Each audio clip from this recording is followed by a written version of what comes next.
अस्सलाम वालेकुम, मैं हूं Mohammad Wasim Ansari and welcome to my channel again. उम्मीद करता हूं सब खैरियत से होंगे, ठीक होंगे इंशाअल्लाह।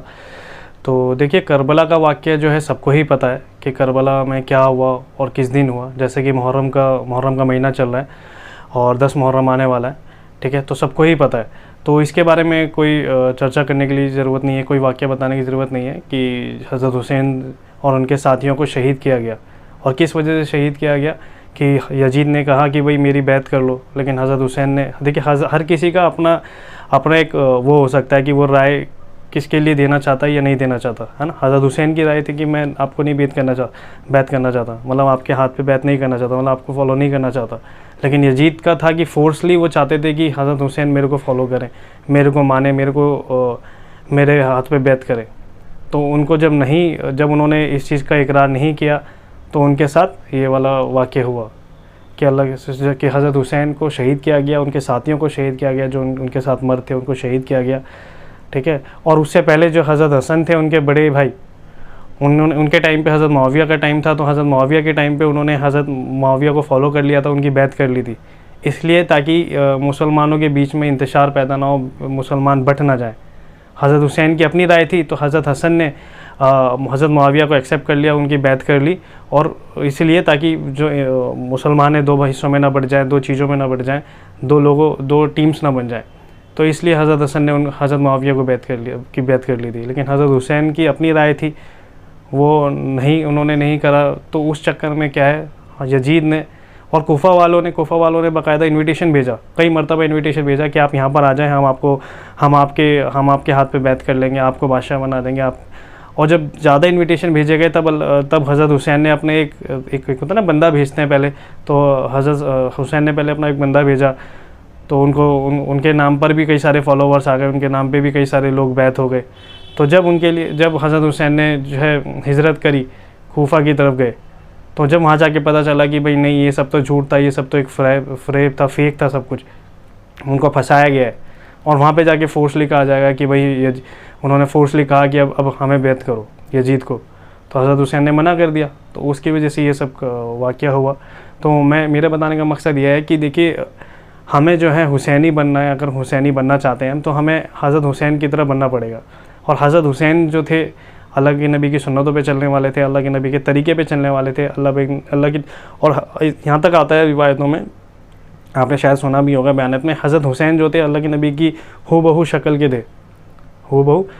थे, और उनकी तरह ही चलने वाले थे, सब्र करने वाले थे, है ना। और क्या नाम है, गलत के ख़िलाफ़ बोलने वाले थे, खड़े रहने वाले थे। तो हमें भी हज़रत हुसैन की तरह इस वाक़े से यही सीखा जाता है, इस वाक़े से यही सीखा जा रहा है कि हमें अंदर सब्र आ जाए, अंदर ताकत आ जाए, हम सब्र करने वाले बने और जुल्म के ख़िलाफ़, गलत चीज़ के ख़िलाफ़ बोलने वाले बने।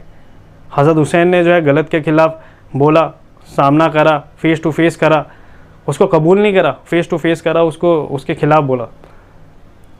और नोहे बनाना, गम बनाना, ये देखिए वो शियों का तरीका है, वो उनके तरीके पे उनको चलने दो। लेकिन हमें जो है इस चीज़ पे नहीं चलना, क्योंकि अल्लाह के नबी और सहाबाओं के तरीके में ये चीज़ नहीं आती। जबकि इस्लाम में तो गम का मनाना आया ही नहीं है, 3 दिन से ज़्यादा किसी का गम मनाने की कोई वही नहीं है। और हज़रत अल्लाह के नबी मोहम्मद सल्लल्लाहु अलैहि वसल्लम ने खुद किसी बात पे भी गम नहीं मनाया। अल्लाह के नबी को जब बताया गया, पहले ही बशारत हो गई थी अल्लाह के नबी को कि हज़रत हुसैन जो है ऐसे कत्ल करे जाएंगे, पहले ही बता दिया गया, तो उनको, अल्लाह के नबी को रोना आया। वो रोना इसलिए आया क्योंकि देखिए नाना है, वो हज़रत हुसैन उनके नाती हैं, वो, और अल्लाह के नबी उनके नाना हैं। तो उनको रोना इसलिए आया कि भाई जब कोई खबर मिलती है, ऐसी कोई खबर, अब किसी के पास फ़ोन आता है कि तुम्हारा फ़ला शख्स मर गया, तो अचानक से रोना आ जाता है, ये फितरत ही है। लेकिन उसके में गम बनाना, नोहे बनाना, ये तरीका नहीं है, ये हमारा तरीका नहीं है भाई, अल्लाह के नबी का तरीका नहीं है, सहाबाओं का तरीका नहीं है। तो हमें तो इस चीज़ को फॉलो करना है कि कुरान और हदीस और सहाबा रज़ियल्लाहु अन्हुम क्या अमल करते थे, क्या अमल कर रहे हैं, ठीक है। तो हमें इस चीज़ पे चलना है। तो हमें तो ये बनना है कि हम इस मौके पे रोज़ा रखें, ठीक है, हम इस मौके पे रोज़ा रखें। अल्लाह के नबी का फरमान है कि जो 10 मुहर्रम का रोज़ा रखता है, उसके पिछले 1 साल के गुनाह माफ़ हो जाते हैं इंशाअल्लाह। और एक रोज़ा आगे मिलाएं या फिर एक रोज़ा पीछे मिलाएं, मतलब 9 या 10 या 10 और 11 का रोज़ा रखें। क्योंकि यहूदियों के टाइम, जब अल्लाह के नबी मक्का से मदीना की तरफ गए, यसरिब की तरफ गए, तो वहाँ पे देखा कि यहूदी 10 मुहर्रम का रोज़ा रखते हैं। तो अल्लाह के ने पूछा, भाई आप क्यों रोज़ा रखते हो? तो यहूदी ने कहा कि इस टाइम जो है, इस दिन जो है मूसा अलैहिस्सलाम को फ़िरौन से निजात मिली थी, मतलब छुटकारा मिला था, और जो मूसा अलैहिस्सलाम को फ़तेह हासिल हुई थी, तो इसलिए हम रोज़ा रखते हैं। तो अल्लाह के नबी ने फरमाया, तो मूसा अलैहिस्सलाम तो हमारे भी नबी हैं, हम भी मानते हैं ना, जैसे ईसा अलैहिस्सलाम को मानते हैं, मूसा अलैहिस्सलाम को मानते हैं, तो इब्राहिम अलैहिस्सलाम को, तो वो भी हम भी उनको मानते हैं, तो हमें भी रोज़ा रखना चाहिए। तो अल्लाह के नबी ने फरमाया कि 10 मुहर्रम का रोज़ा रखना है इंशाल्लाह, और एक रोज़ा आगे मिलाना है या पीछे मिलाना है, ताकि हम जो यहूदियों की तरह एक ही रोज़ा ना रखें, उनसे अलग रखें, क्योंकि अल्लाह के नबी का फरमान है कि भाई जो जिसकी सोहबत को एक्सेप्ट करेगा उसी की तरह उठाया जाएगा। तो हमें थोड़ा अलग रखना है अपने आप को। तो अल्लाह के नबी ने फरमाया 9 या 10 रखो, या 10 या 11 रखो, ठीक है। और भी चीज़ें हैं, और भी चीज़ें इस रोज़े की और इस वाक़े की। इससे पहले भी हुसैन रज़ी अल्लाह ताला का जो वाक़या है वो तो देखिए बाद में हुआ, लेकिन उससे पहले भी बताया, पहला अव्वल तो मैंने यही बता दिया कि मूसा अलैहिस्सलाम को निजात हासिल हुई फ़िरौन से। उससे पहले भी बताया जाता है कि यूनुस अलैहिस्सलाम को मछली के पेट से जो निजात हासिल हुई वो भी 10 मुहर्रम का दिन था। उससे पहले बताया जाता है कि इब्राहिम अलैहिस्सलाम को जो आग से छुटकारा मिला, आग से जो निकाला गया, वो भी 10 मुहर्रम को, है ना। और आदम अलैहिस्सलाम के बारे में भी आता है कि आदम अलैहिस्सलाम को भी अल्लाह ताला ने जो तौबा कबूल करी वो भी 10 मुहर्रम को।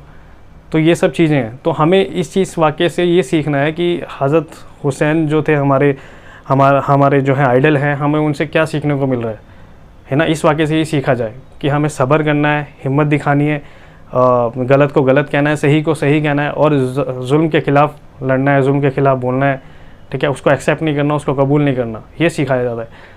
और अभी जो है लोग अलग अलग चीज़ें कर रहे हैं, ढोल बजाना, नोहे पढ़ना, गम बनाना, अपने आप को मारना पीटना। देखिए वो हमारा तरीका नहीं है, हमें इस चीज़ को फॉलो नहीं करना है। हमें अल्लाह और अल्लाह के रसूल को फॉलो करना है और सहाबाओं को फॉलो करना है। तो वो चीज़ें इन चीज़ में नहीं आती है, ठीक है। तो यही बताना था कि हम इन चीज़ों से बचें, रोज़ा रखें इंशाल्लाह 9-10 का या 10 से 11 का रोज़ा रखें इंशाल्लाह, और उम्मीद रखें अल्लाह ताला से कि अल्लाह ताला पिछले साल के गुनाह को माफ़ करवाएगा। देखिए नियतों पर ही फ़ैसले, जैसे नियत होंगे वैसे फ़ैसले होंगे, आप जैसे नियत रखेंगे वैसे ही फ़ैसले होंगे।